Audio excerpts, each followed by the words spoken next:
கிறிஸ்துவுக்குள் அன்பானவர்களே, ஆண்டவரின் இரட்சகருமாகிய இயேசு கிறிஸ்துவின் நேற்று இன்ப நாமத்தில் அன்பின் வாழ்த்துக்கள்.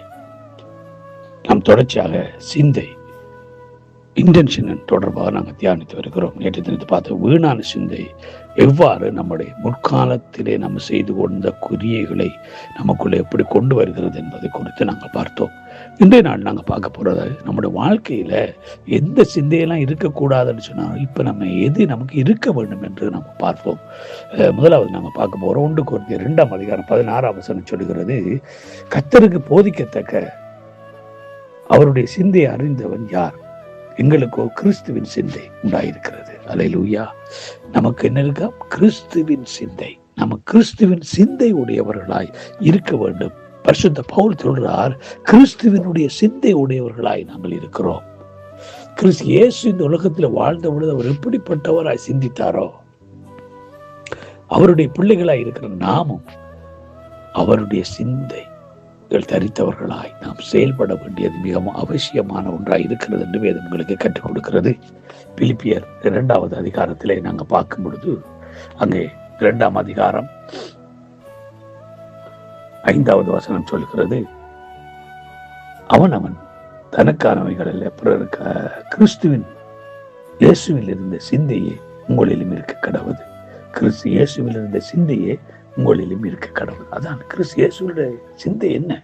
அவர் தம்மை வறுமையாக்கினார், மனுஷ ரூபம் எடுத்தார், தேவனுக்கு சமமாக இருப்பதை கொள்ளையாடின பொருளாக எண்ணாமல் எங்களுக்காக தம்மையை பலியாக கொடுத்த பிதாவினுடைய சித்தத்தை நிறைவேற்றுகிற அந்த சிந்தை தான் கிறிஸ்து இயேசுவனிடத்தில் முழுவதும் இருந்தது.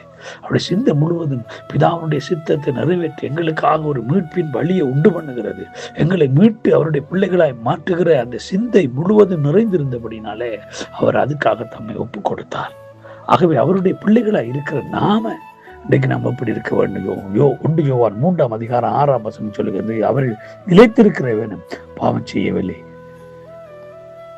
ஏனென்றால் பாவம் செய்கிறவனும் அவனை காணவும் இல்லை என்று வேதம் சொல்லுகிறது. அப்ப நம்ம என்ன செய்வோம்? நம்ம எப்பொழுதுமே அவரில் நிலைத்திருக்கிறோம் என்று சொல்லுகிறோம். அப்படி என்றால் நாம் அவர் நடந்தபடி நாம நடக்க வேண்டும். அதுதான் வேதங்களுக்கு கற்றுக் கொடுக்கிறது. அவர் நடந்தபடி, அவர் இந்த உலகத்தில் வாழ்ந்த பொழுது எப்படி வாழ்ந்தாரோ அப்படியே நம்ம வாழவும் நடக்கவும் ஆண்டவர் நம்மளை எதிர்பார்க்கிறார். 1 யோவான் 5:30 பார்க்கிறோம், ஆண்டவரை இயேசு சொல்லுகிறார், நான் என் சுயமாய் ஒன்று செய்யவில்லை, நான் கேட்கிறபடியே நியாயத்திருக்கிறேன். எனக்கு சித்தமானவைகளை நான் தேடாமல் என்னை அனுப்பின பிதாவுக்கு சித்தமானவைகளை நான் தேடுகிறபடியால் என் தீர்ப்பு நீதியாயிருக்கிறது என்று ஆண்டவர் இயேசு சொன்னார். அப்ப இயேசு எப்பொழுதுமே தனக்குரியவைகளை தேடவில்லை, தனக்கு ஏற்றவைகளை இயேசு தேடவே இல்லை. மாறாக இயேசு கிறிஸ்து எதை தேடுகிறார்டா, பிரியமான தேவனுடைய பிள்ளைகளே, அவர் பிதாவினுடைய சித்தம், பிதா என்ன நோக்கத்துக்கு அனுப்பினாரோ அந்த நோக்கத்தை, சித்தத்தை அவர் செய்தார். 4வது அதிகாரம் 34ஆம் வசனம் சொல்லுகிறது, இயேசு அவர்களை நோக்கி, நான் என்னை அனுப்பினவருடைய சித்தத்தின்படி செய்து அவருடைய கிரியைகளை முடிப்பது என்னுடைய போஜனமாய் இருக்கு. அதுதான் ஆண்டவருடைய சிந்தை முழுவதும் நிரம்பி இருந்தது. பிதாவினுடைய நோக்கத்தையும் சித்தத்தை நிறைவேற்றுகிற இன்றைக்கு நீங்களும் நானும் எதை செய்து கொண்டிருக்கிறோம்? தேவன் நம்மளை குறித்து வைத்திருக்க அந்த நோக்கம் நிறைவேற்றப்பட வேண்டும். அந்த கிறிஸ்து இயேசுவில் இருந்த சிந்தை நம்மளில் நிலைத்திருக்க கடவுது.